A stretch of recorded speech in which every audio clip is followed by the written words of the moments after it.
4 سپتامبر سال 2022 تخمینا ساعت 19:20 دقیقه راننده автомашинаи боркаш тамғаи ГАЗ 53 Маҷидов Қудратулло соли таваллудаш 1968 сокини ноҳияи Нуробод ҳангоми ҳаракат аз самти мавзеи кӯҳии деҳаи Кабутиёни ноҳияи мазкур аз уҳдаи идора кардани воситаи нақлиёташ набаромада автомашинаро ба чуқурии тахминан 4 метр чапа намудааст.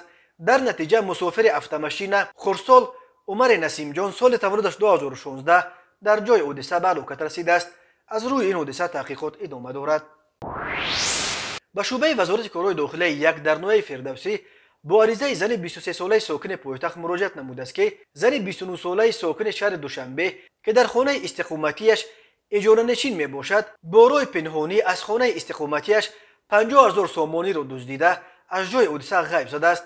аз рӯи ин ҳодиса тафтишот идома дорад.